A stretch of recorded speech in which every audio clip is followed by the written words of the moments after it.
Welcome to the Stoa. The Stoa is a digital campfire where we cohere and dialogue about what matters most at the knife's edge of what's happening now.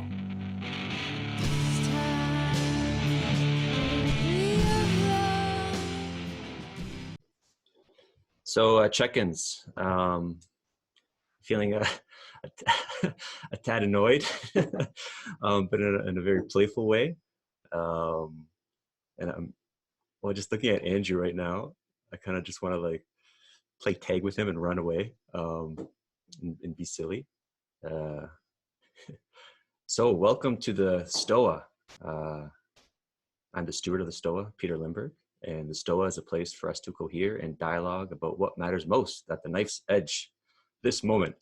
And I promise I'm not going to get bored of saying that. maybe I will. I don't know. We'll find out. So today we have my mentor, my brother, my friend, Andrew Taggart, and he's going to talk about the gift economy, which is basically this whole kind of project is resting on, is the gift economy. And I think, I think I'll just stop there. And how this is going to work is Andrew's going to share his thoughts. I'll warm him up with some questions. And if you have any questions, just write in the chat box, and then I'll unmute you. I think most of you know the drill at this point. So that being said, I will allow Andrew to unmute himself and hand it over to him.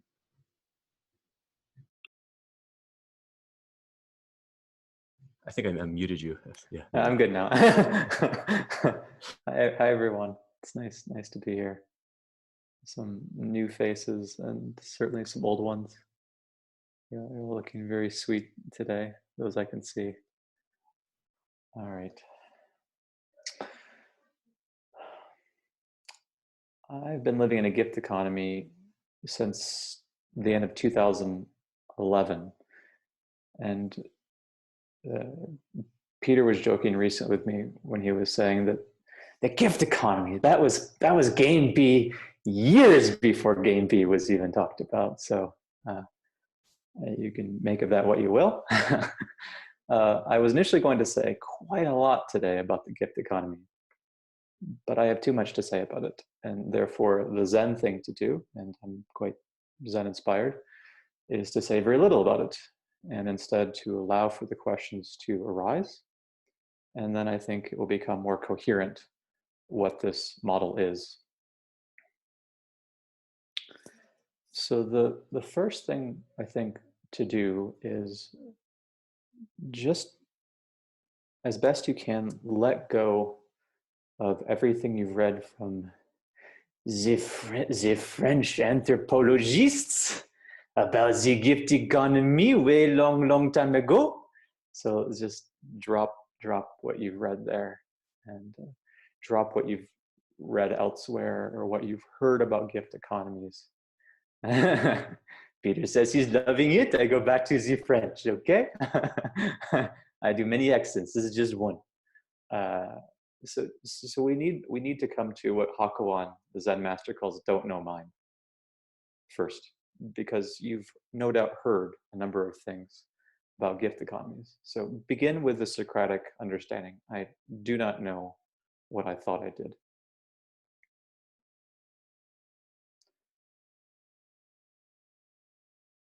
Okay, so just sink into that sense of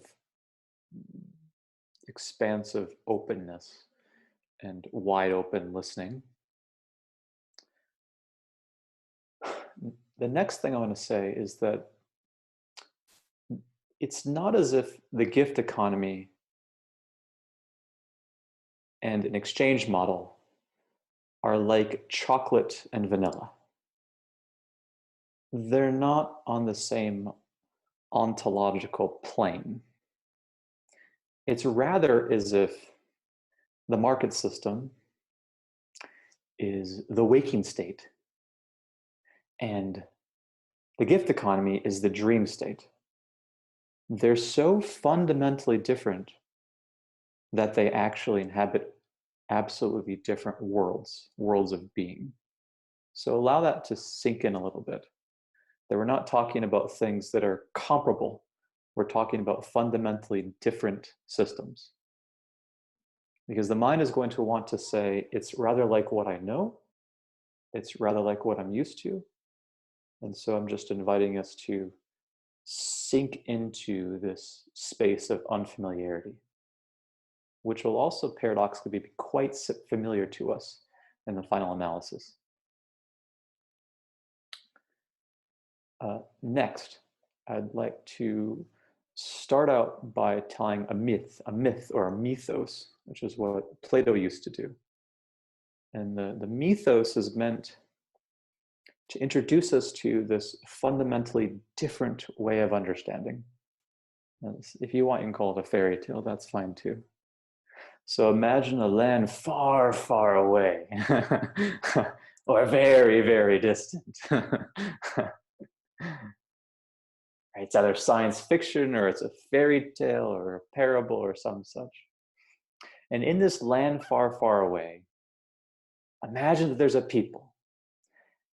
And there are two important features in this place. One, there's a group of artists, about whom more in a moment. And the other thing we'll notice is that there's a house of worship. Set aside the house of worship for now. Now, in this far, far away place, as people, these people indeed are so amazed by these artists, not by what they make, but by how they live, that en masse, in unison, they say to themselves, we love them so, we admire them so, that we wish to support them. We will do whatever is necessary, and not beyond what is necessary, to support the lives of artists. And the artists are just filled with such a level of joy and gratitude that they begin and continue to live these very beautiful lives, the lives committed to, let's even call it sacred art or contemplative art. They know full well that they don't have to create anything in any way that is exchangeable for what they've received. They know that in their hearts, in their very beings. At some points, however, what's really quite astonishing is that out of a kind of fecundity of spirit, artworks begin to, so to speak, create themselves. And they go to the people at one point and say, we've come up with these beautiful artworks, and we think that this piece might be wonderful in the public square, or that piece, that sculpture, might be wonderful on this corner, or this could be a great mural. And the people wholeheartedly accept that gift. What's important to notice here is that, I won't editorialize too much, is just that there is no tit for tat. The artwork comes from a place of fecundity, and it is not coming out of a place of beholdenness or indebtedness. So I once had a patron, and all he did was provide money to me once every 3 months, and he wished nothing in return. Right? So we're getting this allegory of a fundamentally, probably totally idealistic patronage of the arts. Now come back to the church, just to see one other example. Or the house of worship. So imagine people come into this sacred place, and every time they come in there, they feel that there is something lifting them up, let's say to a higher plane of reality. Whatever, they always feel better. Every time they come in, they feel better. It's like the Stoa, right? Just like the Stoa. Come in here, you always feel better. And you understand something, and things seem clear to you. Not uncommonly, people will say to themselves, I would like to support this house of worship. Not because of what I have received on any given occasion, but in order that the place itself shall perdure, that is, it shall continue to exist for the sake of others. So out of the gift, out of the number of gifts, this house of worship continues to exist. So I hope those myths, these kind of conjoined myths, give you something of the taste of the nature of a gift economy. To keep it brief, I'm just going to say a few words about my own. I was thinking about Homo economicus before the conversation, about the critique of this and that, but I think it'd be good just to keep it rather nuts and bolts and practical. Okay, so if we ask ourselves the question, what are the basic ways in which Homo sapiens have survived throughout the course of human history? I would submit that there have only ever been three basic models, and they can be conjoined in sundry ways, but let's keep them separate for now. One would be that they've lived off the land. We have lived off the land, be it through hunting and gathering, or be it through the invention of agriculture. That's the first one.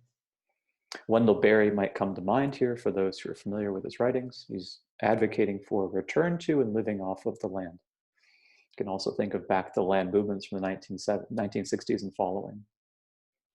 The second way refers to market transactions or market exchanges. For those who know me, just bear in mind that I'm not critical of any market whatsoever. I'm critical of what Karl Polanyi called the market system. The market system transforms human life in such a way that markets begin to be conjoined to markets and markets and markets. Land becomes market in real estate. Real estate becomes a market for complex financial trading and so forth. So the ground upon which we stand no longer seems to be a home in the same way. In any case, the second way is through various forms of exchange, or tit for tat. And we should be clear about that. That ranges from any exchange of money for a service or money for a product to exchanging one yoga session for one coaching session. That's still an exchange by my lights. The third way that human beings have tended to survive is through what I generously call gift or forms of gift. And that's why I use the example of the patron of the arts, or I used obviously a very idealized example of house of worship to try to give you a first feel for what it's like for there to be communities that are oriented around genuine forms of giving and receiving in a non-tit-for-tat manner. So lastly, before we turn to questions and answers, I'm going to just very briefly give you a sense of how I've thought through this over the years. What won't be clear from what I'm about to say is that a gift economy has a few vital elements. One is timing. It's not going to become clear because my thoughts are compressed into a space of just a couple minutes. But you have to imagine that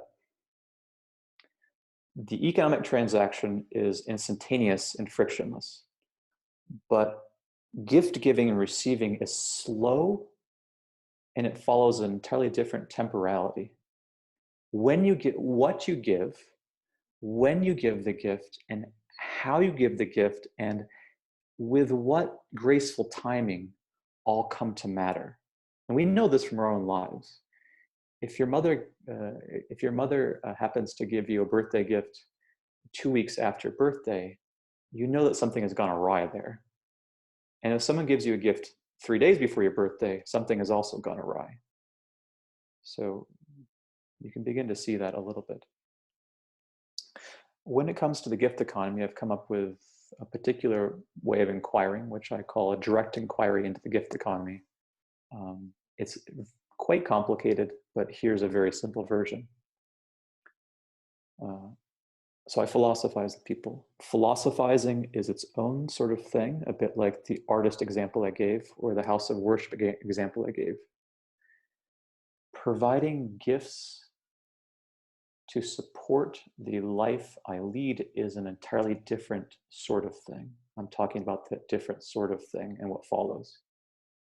There are 3 questions I tend to ask people at a particular moment in our relationship The first question is called the question of proper generosity. The second question is called that of onus or burden. And the third question is called the question of wholeheartedness. And I think this is actually a fairly, it's a meditation, but it's also an analytical process.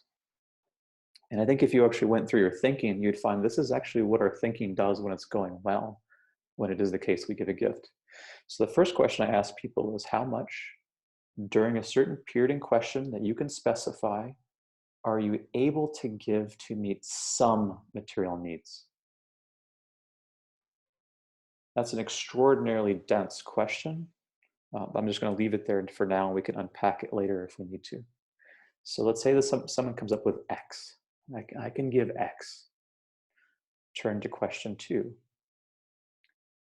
I ask, if you were to give X during a certain period in question, you can specify, would doing so make it difficult, if not impossible, for you to care for yourself, as well as those who depend upon you? Dependents, community members, older parents, whatever. If the answer is yes, it would make it difficult, we would return to question 1. I would ask the question again. The person would come up with a number that's less than the original answer. Less than X. If the person says no, then I'll usually go through a meditation that involves allowing that person to see that there's a range. So if the answer was X, and she said no, it wouldn't make it difficult, if not impossible. We would go up to a point where there would be pain. It's a meditation. That would be the pain of overgenerosity. I feel as if I'm giving too much, and therefore as if I am sacrificing myself. So in my view, proper generosity is not an act of sacrifice. Then we would go down, and we'd find that there's a point at which there is a different kind of pain, the pain of undergenerosity, or what Aristotle called miserliness. And that's a different kind of pain. That's marked out. Now there's a range. We might go back to the first question. I would ask it again. The person can come up with the same answer given initially, which was X, or a number that's in that range. I ask the second question again. Would that be difficult, if not impossible? The person, let's say, says no. Then we come to understand which of those different answers is the right one, which one sits well on you, which one feels right. It's an intuitive response, but everyone has it actually, everyone I've spoken with. So let's say the person says X. X feels right. Then I ask the question, are you willing to say then that X is neither too much to give in light of your current material circumstances, nor too little to give in light of your current material circumstances, but more or less just enough or the right amount? If the person says no, it's like chutes and ladders. We'll go back to the first question and I'll ask it again and we'll come back down. If the person says yes, it feels like the right amount, just enough, just enough. And we come to the last question, the question of wholeheartedness. This is a heart-mind question for those interested in meditation. You sink down into the heart-mind. I ask the question, if you were to give X during this period in question, could you do so wholeheartedly? That is, without reservation, without hesitation, without contraction, without burden. Could you do so freely, seamlessly, easily, wholeheartedly? It just comes off the hand just like water. The person can say yes. Then I reply by saying, yes, I can accept the gift wholeheartedly. So there's a lot more to be said about where that fits in. And it sounds as if I just shot it out of a cannon at you. But I want to turn to questions, and I think this will become clearer as we go along. Great. So if you have a question for Andrew, just write in the chat box. I'll warm them up with a few. So what's coming to mind is the psychological hurdles, both with receiving a gift and giving a gift. And from my experience, it's been a sort of a spiritual practice, both of those. And I recall, I don't know, when was it that you and I first started conversing? 1982. Yeah. Don't tell them. Don't tell the kids. We're vampires. 2013. 2013. Wow. And I remember when I first when we first was on Skype, actually, we first Skyped each other in, and you started running me through those questions. I'm like, man, this guy's weird. This dude's weird. Like, Things have changed since yeah, yeah, I got converted. But I imagine you experienced that, that tension, like people like, well, this is weird. This is like, unusual. So how do you kind of onboard people to that process, and or what Yeah, can they do? I feel bad for you. That was too early. I'm sorry. No, opportunity, my friend. Yeah, you were part of the prototyping process. It's so when I said that temporality matters, it really does. So consider that someone has contacted me. Really, timing really matters. So someone contacted me a month ago, and then maybe a couple weeks later, we go through a process of writing to one another to see whether or not we're potentially a good companions, as it were.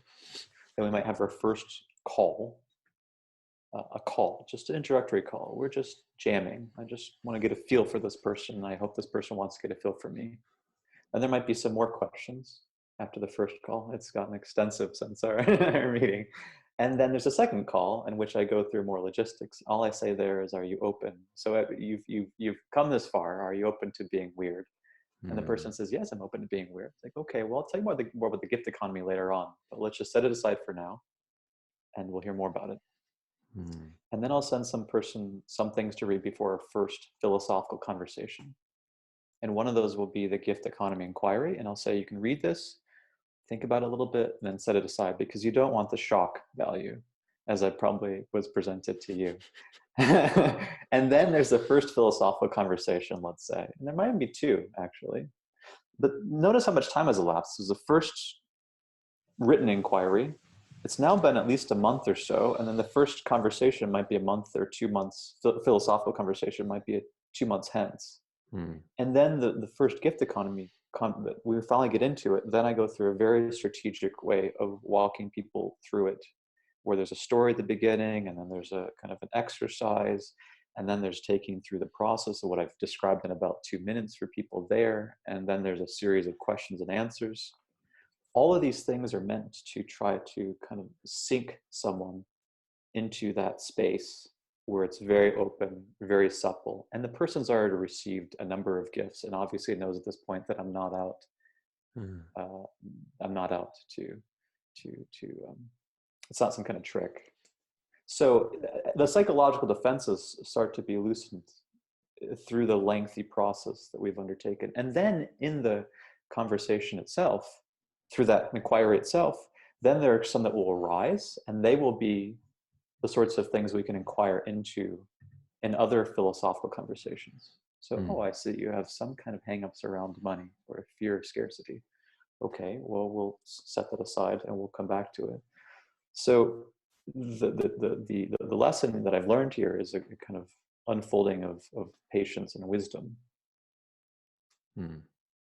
It would be very difficult if it were just like that. So the economic transactions we're accustomed to are on spot. Right. You go to a gym, and okay, you have 2 weeks free, but you really need to sign up now. Yeah. So it's not, we're not doing tit for tat. I'm just philosophizing. I'm just doing what it is that I do. And at some point, this person can turn if she feels desire to support the life I'm leading. I have a strong desire to hear you snap one more time. I was like, oh yeah, thank you. I got my hit. So I have 2 more questions, and I'll ask the other one. So that's the kind of the I want to turn to the giving of a gift right now. Sure. And I was actually talking to Raven about this, and I noticed, so I'm viewing the Stoa as a gift, and everything I'm doing out of this I view as a gift to the world right now. And Colin, who you're going to be talking to, he sort of started his own digital dance studio. It was inspired through a conversation that we had. And then it's kind of the same model of the Stoa, where he's sort of the steward, and he's having more of embodied practices, and he's viewing that as a gift as well. And I was telling Raven, it's like there's a fear of losing Colin, because Colin was a existential dance party every Thursday. And there's a fear of losing him as a facilitator. There's a fear of losing Raven as a facilitator, because they're both super talented, they're cool, they have like this nice aesthetics. I'm like, I want you to be part of the Stoa, you know, because it's like it makes the gift even more cool and awesome. And so it's almost like I want to engineer control the gift, you know, like I want to control the outcome of the gift. But then it's not about that. Like I know intuitively it's not about that. So it's just sort of that teasing process of just letting that go. Hence why I mentioned it feels like a spiritual practice, just giving this. Yeah. So I wonder if you can speak on that and maybe your experience with it. Oh, yeah. Um, it, it's. Y- y- I remember when I was first starting to philosophize, and I had all these cool people wanting to philosophize with me, and so I had. You're welcome. Including. And I thought, wow, this is amazing. This is so different from academia and what I was used to. And the things that were happening in the conversations were so wild and interesting and um, you know, altered states of consciousness and stuff. It's like, wow, this is really quite something what's happening here. And so I started to get attached to people.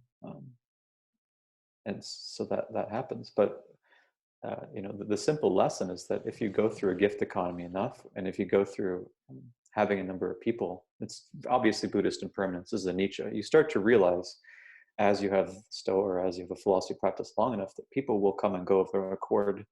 And it becomes easier just to become less attached, because you think, wow, Colin's lovely, but I suspect that other people are going to be interesting and wonderful in different ways as well.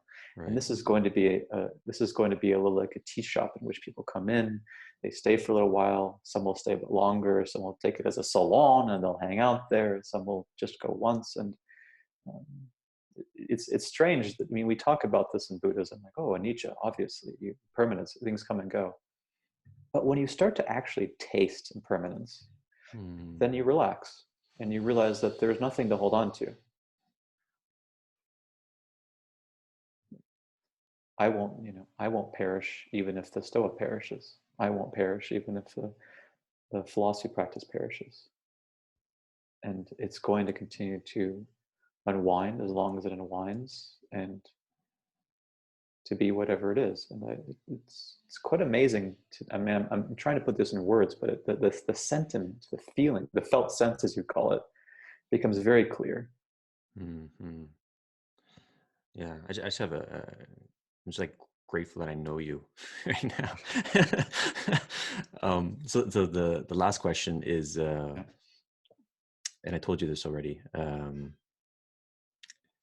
So when I so I've been receiving gifts in the form of help, and you know, kind of like people are like programming things and stuff like that, and people are also gifting money, and via PayPal, and I mentioned this before somewhere, but so I took a break last week from all these like day one insights, and I'm like, okay, I need to just like take a break and just watch a movie, and so we watched Camille and I, we watched um, the Guy Ritchie movie, and I paid with the PayPal money, and it's just like a freaking like a ray of light just felt like just like, you know, shining on me. It just felt so pure. Like I never felt that at all buying anything, but I bought it with that gift money, and then it just felt so right. I'm like, oh shit! So Angie was onto something with this gift economy thing. So, and you said you had a similar experience. So I'm wondering, like, what's going on there? I just remember, well, I think people here know what it's like to receive a gift. And it might be in the form of money. And it came out of the blue. And someone said, I was thinking of you, or I thought you could use this, or here. It feels amazing.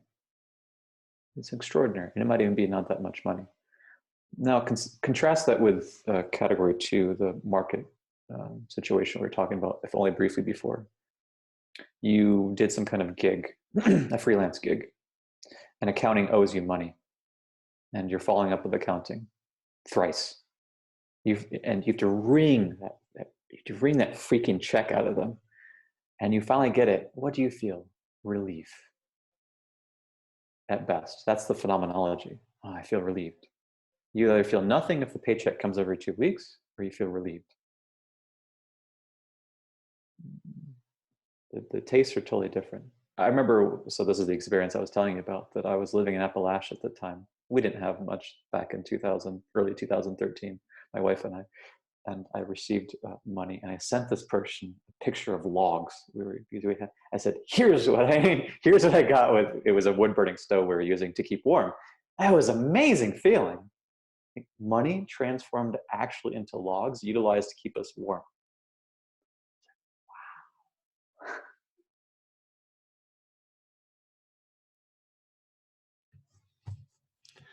All right. So questions. I think you might know this guy. Daniel, would you like to go off mute? Hey, Andrew. Yeah.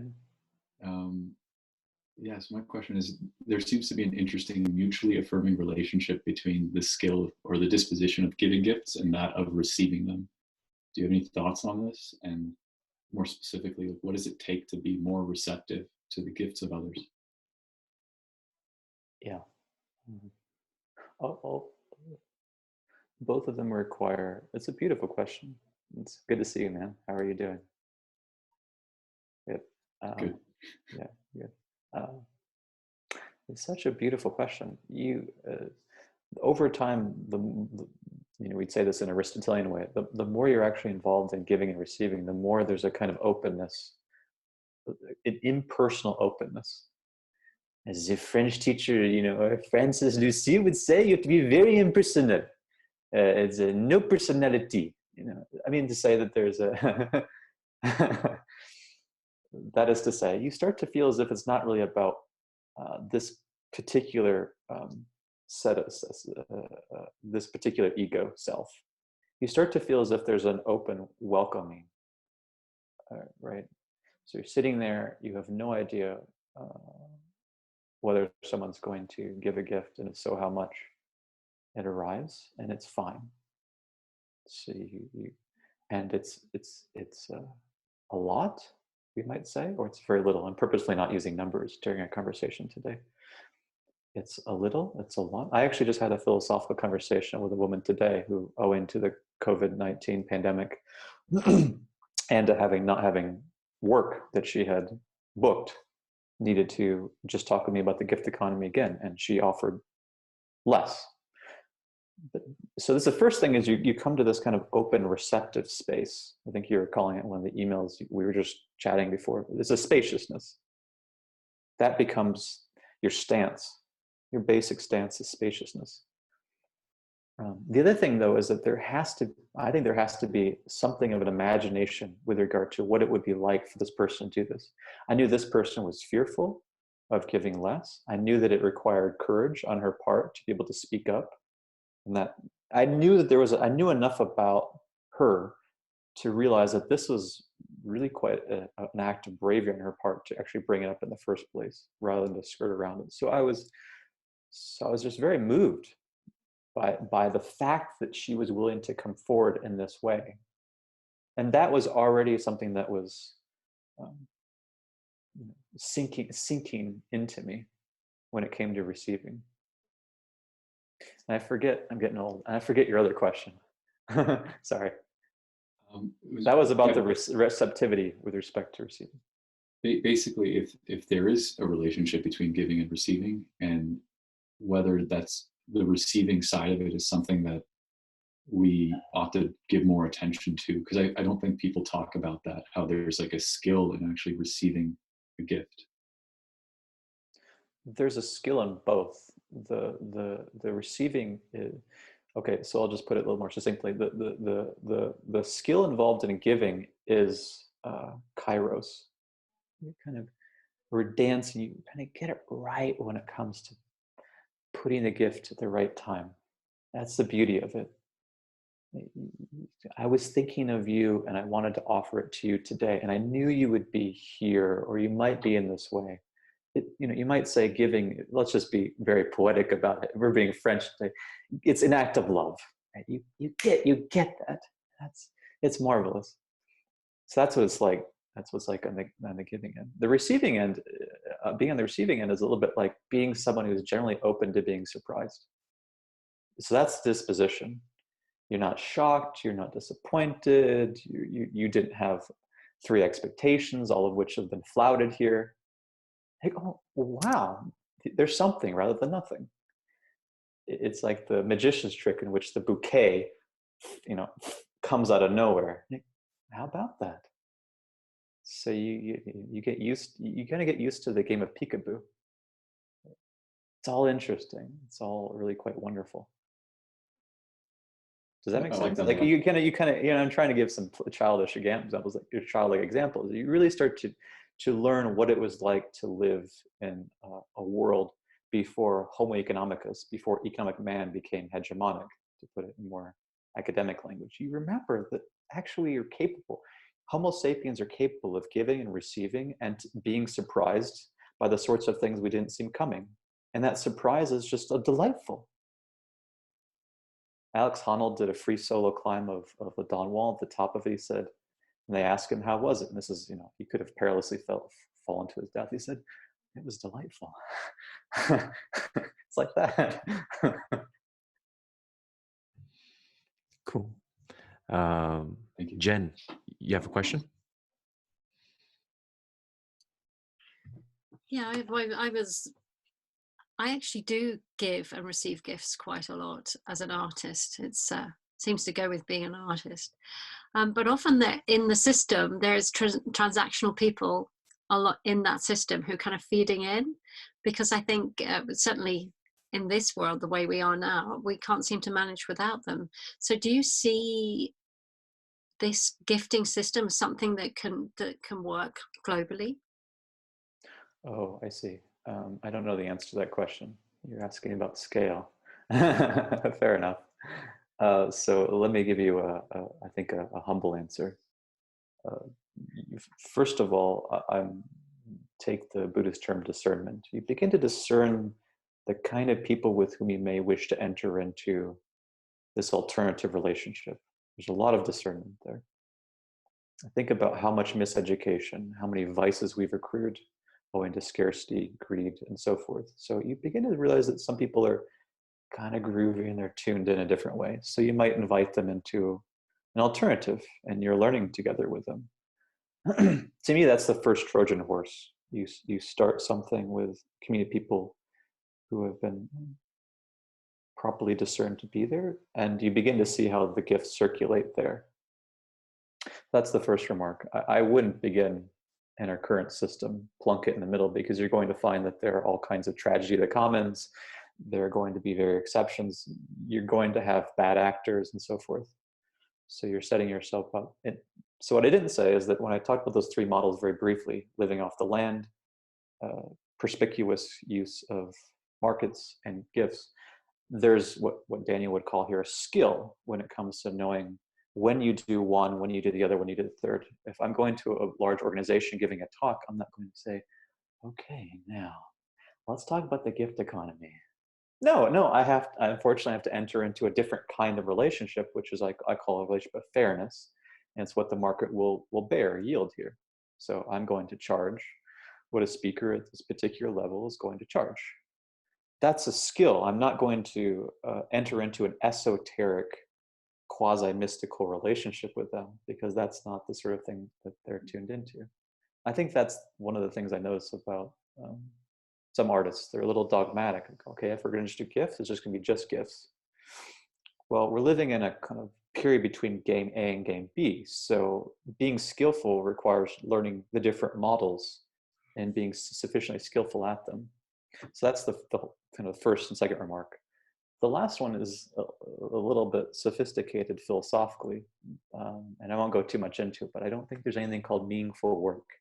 And I'll just plant that seed today for anyone who wants just to be a little bit provoked. So just a little provocation. What I do think is that an artist has a kind of practice of sorts. My wife's an artist. The art is kind of revealed. That's a gift. Lewis Hyde would talk about it in that manner, if you've ever read his book, The Gift. So the first step is that art itself is a gift. That's the ontology. The second step is that if you have to enter into selling your art, then there's a transmogrification of the art object into a commodity. And that's where letting go takes place. So it was a gift. Now it's transmogrified into something that can be, bought, sold, etc., etc.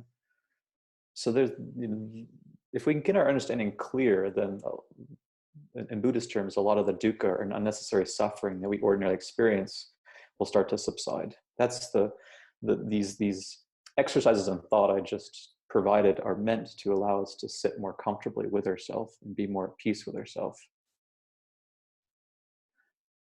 So in answer to your basic question, I'm not persuaded that you would begin by scaling up gift economies. You would begin by these experiments with it, such as the Stoa, see what happens with them, see if they can be replicated elsewhere, and move in a quasi-viral fashion rather than in a Silicon Valley scaling up fashion. Yeah, that resonates. Tyson, you had a question? Hey, Andrew. It isn't. I Good have to see you again.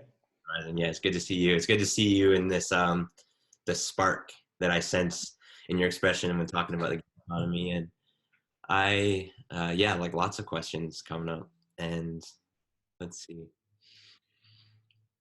I'm curious, in what situation would you choose not to work with someone that was inquiring about a gift?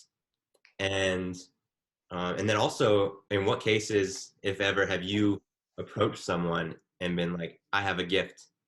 Do you also do that, or are you primarily having people inquire with you? Yeah, I think I'm curious about there's this idea that people don't value what they pay for, and or that money is kind of someone paying for something. That's like the filter that would filter out people that it wasn't important to, if they didn't pay for it. So it's, yeah, let me come to that last point. I want to come back to other questions you have, but I want to that last part is just a little intervention. People don't value what they pay for. That's in the second category of market exchanges, and that's what we're accustomed to hearing. The really hard thing to see is, I'll just provide you with a little picture. Let's imagine that art or philosophy or whatever it is, whatever you want to call it. I'm going to call it philosophy because that's what I'm accustomed to. That's my art form. So let's imagine that philosophy is its one stream. I philosophize with someone else, let's say. It has its own rate. It flows along in its own Taoistic way. It is entirely unto itself. That is what I'm here for. I open myself to the other and we philosophize. Now, let's imagine we went all the way across the country. And there's another stream with an entirely different profile and characteristics. And the label will be gift economy. It has its own flow. It has its own way of wending. Effectively, that's supporting the body, my body and my wife's body. Notice the way I told the story. They're two different streams with their own properties, their own manners of proceeding. So a gift economy is such that it can't actually brook the possibility that you value what you pay for. That requires the equivalence relationship. So what I'm obviously denying in a gift economy is that there could ever be an equivalence. And this makes good intuitive sense. When you hear Socrates say that he would never accept money in exchange for transaction as a sophist too, he's pointing to the sacred quality of philosophy that's beyond price. Or if you go to Immanuel Kant, he says that there are certain things that are beyond fancy price or market price. And I think this might actually be translated fancy price, if I'm not mistaken. That he's pointing at something that we believe in, that there are certain things that certainly don't fall into this paradigm, but we have bodies, right? They're bodies that perish, and they need to somehow be supported by food and other basic needs. So what is the hack here, so to speak, that allows us to be consistent with ourselves while also being able to support ourselves? That's this two streams metaphor. And I know that took a little while to explain, but it's really important to be clear about that, because every time when you come to even alternative communities and they're grooving, they say, man, just give whatever you feel like, usually they're still involved in transactions. They're saying, I felt good about it. So even you go to a Vipassana 10-day retreat, it says about Dana, give based on what you've benefited from here. Are you kidding me? That's just egoic. It's another tit for tat. So what they really should say is give out of the spirit of wanting other people to benefit from this, or something like that. Mm-hmm. So now I want to come to your questions after I've disentangled those things. Thank you. Yeah. Yeah, I think the core of my curiosity is how you personally choose or maybe create filters, or how, yeah, and in what cases you would choose not to work with someone. Yeah.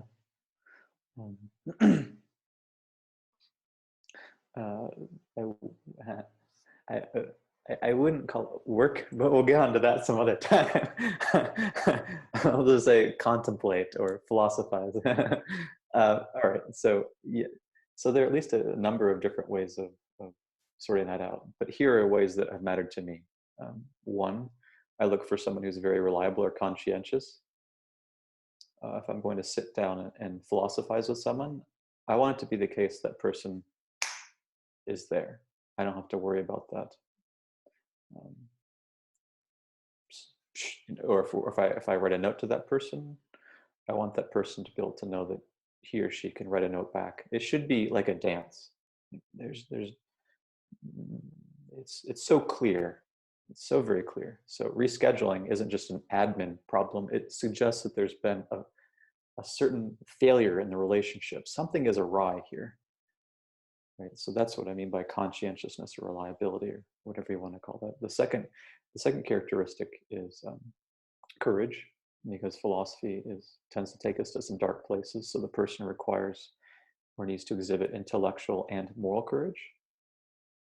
And I could say more about that. Kind of moving quickly here. The third one is open-mindedness and open-heartedness. I think we know what that's like at the Stoa. That is, there's something that is like to be closed-minded and shut off. I would resist this. I know it is so. There's something that's like to be open-minded and open-hearted. Someone really has to be like that to philosophize. And the last one is, there are many more, but the last one that's important here would be inquisitiveness. The person has to be disposed to asking a question.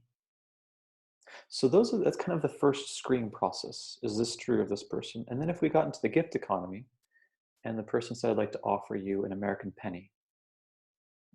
There are all sorts of different cases we could look at. I'd like to offer you an American penny. And this person, let's say, happens to be a CEO at a Fortune 50 company, hypothetically speaking. So it seems, patently unreasonable that a penny is just enough for this person.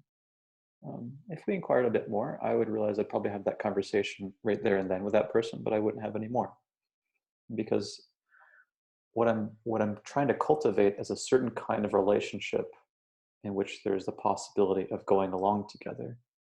And someone who has obviously been educated in such a way as to be so grossly ungenerous and not to care about generosity is probably not someone I want to be around. So when I philosophize, it's of the form, I'd like to be around this person. He or she is a very lovely person. Wouldn't it be lovely to philosophize together? So I take that process very seriously. I don't just philosophize with anyone. I want to make sure that we're actually jamming together. And there are different ways in which it becomes clear that we're not. And if that's true, and if it can't be, kind of the resistance can't end, but then it makes a lot of sense just to say, I think this is not it. Cool. So this might be the last question. Rhea, did you ask your question to Andrew? Sure, thanks. Hi, Andrew. Hey, Rhea. My question, so I imagine that building this type of economy has come with a lot of trial and error, and I was wondering what you view as like the greatest strength or victory of the gift economy, and what has been the biggest challenge in really establishing like a cohesive foundation of this type of exchange, economy, community? It's not an exchange, but I'm not trying to be a nitpicker. I just want to make sure it's clear. Yeah, there's an exchange can only occur when there's an equivalence between like things. So back to your lovely question. I think there have been, let's say, two basic successes. The first is that someone as unorthodox as I have been able to actually make the case with lots of people with whom I've philosophized over the last 10 years that people are basically generous if they're in the right conditions and they're given the opportunity and they're opened up. So the claim that human beings are fundamentally self-interested, self-calculating, utility maximizing creatures, I think is ungrounded. It's a historically contingent economic phenomenon. That's a huge success. I think when you actually, I've just noticed that when people actually open up, they want to be properly generous, not self-sacrificially so, but properly so. That's an astounding rejection of classical neoliberal economics. So that's a success. The other one's very more meat and potatoes, if you will, since my father's a very Protestant man and I grew up in a Protestant household, damn it. It's just the case that I've been able to support myself and my wife over the last nearly a decade, and we own a house, which is not very American. We own a house here in a middle class city, but it gives a lie to the idea that this is just an artist who's starving and he's just virtue signaling. It's a proof in the pudding concept. That's the only reason I mention it. Okay, so the greatest, well, there've been a lot of failures, but I'll just give you some funny examples of failures. Early on, I didn't understand what I was doing. And unfortunately, as I was pivoting from exchanges or fees to gifts, I was clueless, and I entered into that cluelessness with people with whom I was philosophizing. So my basic axiom is that if you're going to do something pretty groovy, then you need to lay a very clear, beautiful, non-new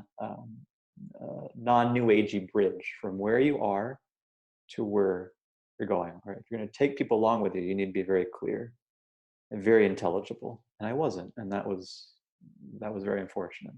So I would get some very interesting gifts while I was living in New York City. I got a pair of Tarte, and I got something with like a bull penis penny container made of seriously, Peter, I did.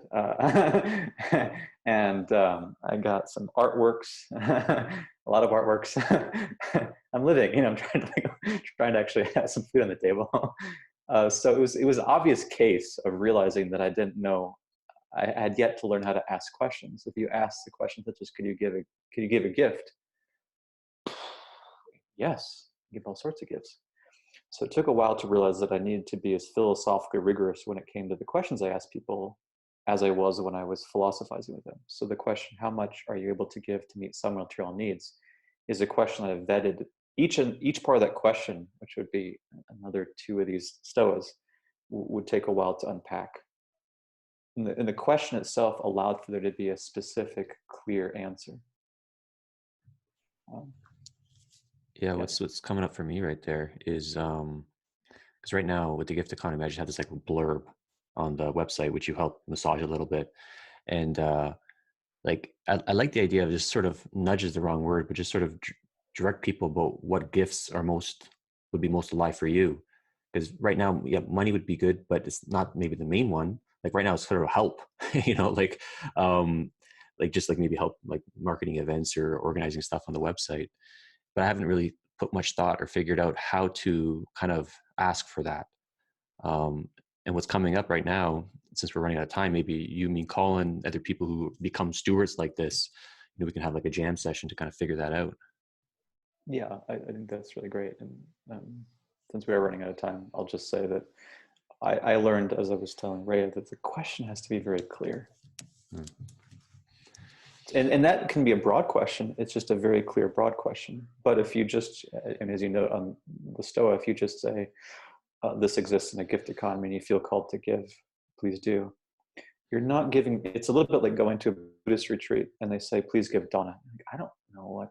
I have no.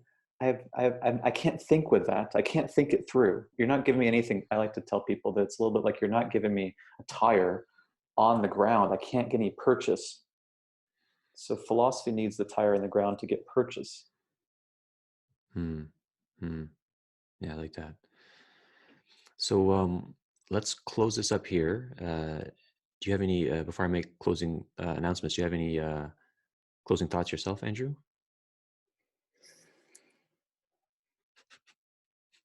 I hope this was helpful. It's a little bit hard to condense a decade into 55 minutes or so. Yeah. Everything that was asked about today, I've some way or another thought about. Everything that wasn't asked today, I may have thought about. Mistakes I've made have shown up iteratively throughout the course of conversations or elsewhere. It's a little bit like this fine-tuning over and over again until it becomes really crystalline clear. Right. And when that's so, then I get a chance to hum along with people. And it's so wonderful just to see people picking up the tune. Yeah. It's so simple for them. They get it. And it's kind of cool that you're not alone in this conversation anymore, because, you know, I'm here, Colin's here. And so we can start, like, you know, singing together and figuring it out and how the gift economy looks in different sort of mediums or whatnot. Certainly. Yeah. So I just want to say that I'm going to be doing more of these conversations, perhaps to this, but elsewhere too. So please listen to a podcast I'll be having with Colin on the Design 2.0 podcast. I'm not plugging kind of guy, but I'm saying if you want to learn more.